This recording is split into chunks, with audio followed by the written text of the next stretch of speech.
안녕하세요, 원다입니다. 이 사진이 보이시나요? 옛날 옛적에로 시작하는 이 글은 한국의 고전 동화인 것 같습니다. 글 주변에 뭔가를 빡빡하게 적어놨군요. 한국어 단어 하나하나에 대한 뜻을 영어로 적어놓은 것 같은데요. 어디에서 많이 본 듯한 장면 같다는 생각이 번뜩 여러분의 뇌리를 스치고 지나가지 않나요? 그렇습니다. 여러분이 영어책에 자주 연출하곤 하던 바로 그 장면입니다. 조금 다른 것이 있다면 영어 문장이 아닌 한국 문장에 영어 뜻을 적어둔 것이군요. 보이는 단어마다 영어로 그 뜻을 적어두었네요. 이쯤 되면 이 종이의 주인이 누구인지 몹시 궁금해지는데요. 종이의 주인이 누구인지 함께 봅시다. Although Korean is completely different from English, the students do not waver in learning it. The students are serious and sincere as they learn Korean. 한국어를 배우고 있는 외국인 학생이었군요. K-팝과 K-드라마의 세계적 확산으로 한국어에 대한 관심과 학구열이 굉장히 높아졌다고 하는데요. 현재 전 세계의 한글 학교 수만 해도 거의 2,000곳에 달하며 외국인들에게 한국어를 가르치는 세종학당의 경우 전 세계 76개국 213개소 세종학당에서 온라인과 오프라인으로 한국어를 교육하고 있다고 합니다.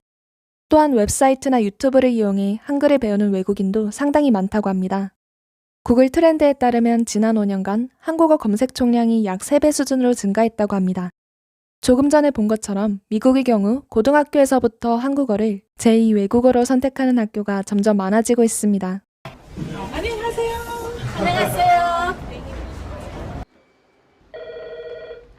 여보세요? 1시에 시간 있어요? The dinner, 저녁 식사. 저녁 actually means evening. 아침 식사 is a breakfast. Okay. And then after means 좋아? 좋아. 해요. 해요. 싫어해요. 싫어해요. 사랑해요. 사랑해요. 이겼다. So, how would you say this in Korean? 빌려하다. 빌려하다. 특히 한국인 선생님이 가르치는 한국어 수업은 더 인기가 높다고 합니다. More interactive.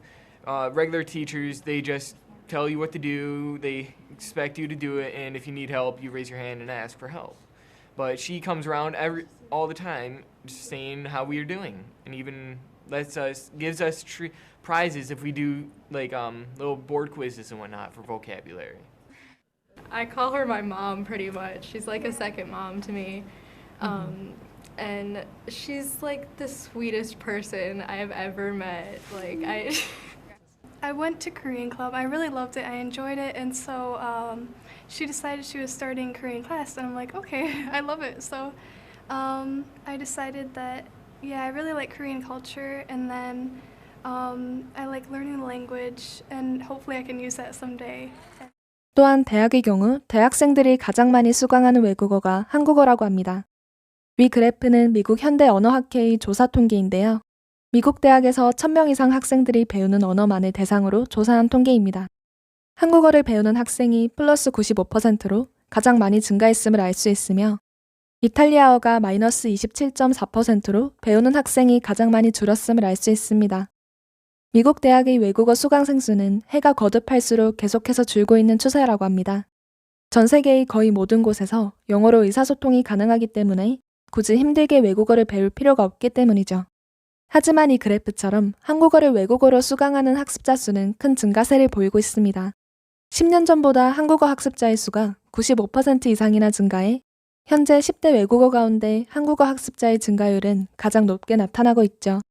이 수치는 무려 일본어 학습자의 19배, 중국어 학습자의 30배나 됩니다.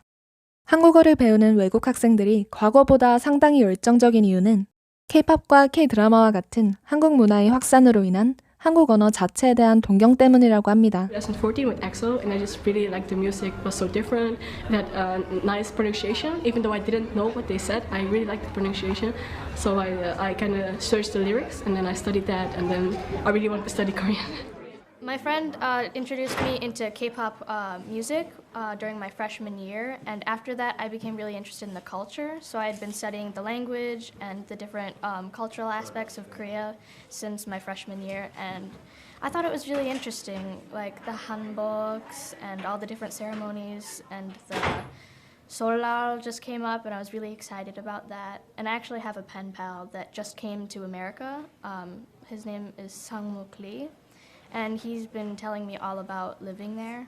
I liked it because I've always been interested in Korean culture, so having this type of club here at New Trier really hits it for me because I'm part of K-pop dance, and having this club as well is really cool for me to do. And my brother plays the drums, so I thought it'd be a cool club to join because it's a cool interest, so yeah.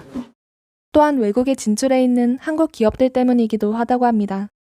우리나라 기업들이 그곳 현지에서 공장을 세우고 현지인을 직원으로 채용하는 수가 늘어남에 따라 입사 지원 시 활용 가능한 한국어 사용 가능이라는 굉장히 큰 스펙을 쌓고 있는 것이죠. 또한 자국 회사에 취직하는 것보다 한국 기업에 취직했을 때 받는 임금과 복지 혜택의 수준이 더 높자 그 나라의 인재들이 앞다투어 한국 학과에 입학하려고 애를 쓰고 있다고 합니다. 이뿐만 아니라 한국에 있는 한국 대학에 입학하기 위해 한국어를 배우는 고등학생도 많다고 합니다. 또한 한국 회사에 취직하고 한국에 정착하며 살고 싶어서 한국어를 배우는 외국인들도 꾸준히 늘고 있다고 합니다. I want to be an engineer. So I was thinking at the college I'm going to, they have an international minor. So I was thinking about getting that along with my engineering degree. I could do it anywhere in the world, but I'm thinking probably Korea because of my experience that I've had.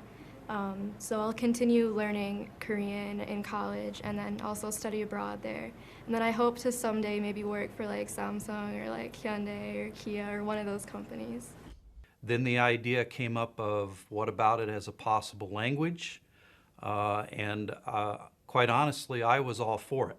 I think anything that we can do to help promote, especially some of those languages that are not as common in the United States, especially the Far Eastern languages, what an advantage for our students, you know, to come out of this school with that type of knowledge, be able to enter into jobs or occupations where, you know, that could possibly be very beneficial to them.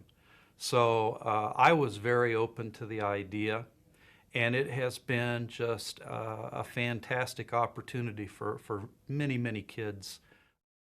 지금 independent study. Yeah. Which class?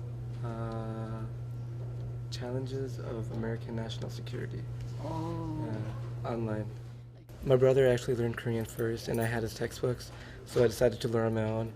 And then I came to high school, and we had Korean club, and something named taught me Korean. And then right now I'm taking Korean too. 범수 is so cool. 짱이야. Right? 짱이야. You understand that. 최고야. So 똑똑해요. 안녕하세요. 제가 유범수입니다. 한국으로 가고 싶어요. 열심히 공부할게요. 이 여름에 이번 여름에 갈 거예요. I think that the strength is that there are few programs that are being provided with the Korean opportunities for students, and so this is something unique to Roosevelt that we're providing our students that they can't find somewhere else. This also makes them more knowledgeable and also much more marketable as they enter college, to be able to work with people in different countries, to be able to speak a different language, and to open up opportunities for college and beyond. 현재 한국어를 제1 언어로 사용하는 인구수는 7,730만 명 정도이지만 모국어가 아니라 외국어로 한국어를 배워 한국어를 사용할 수 있는 사람들의 수는 계속 늘고 있기 때문에 앞으로 한국어를 사용할 수 있는 인구수는 상당히 높아질 것으로 보입니다. 하지만 한국어를 배우기는 상당히 어렵다고 하는데요. 한국어의 기본 알파벳을 배워 읽는 것은 하루만 해도 가능할 만큼 쉽지만 진정한 독해, 문법, 말하기, 듣기 등은 그 어느 나라의 언어보다도 어렵다고 합니다. I think the characters are pretty easy to remember. It's hard to know how to pronounce all of them, and especially when they're combined. But Definitely the alphabets, learning those are easy. The hardest part is the sentence structure because the verbs are placed at the end of the sentence, and that's very different from English where it's placed in the middle. So I love and what's not easy is, I guess, learning the structure of the sentences and learning the grammar.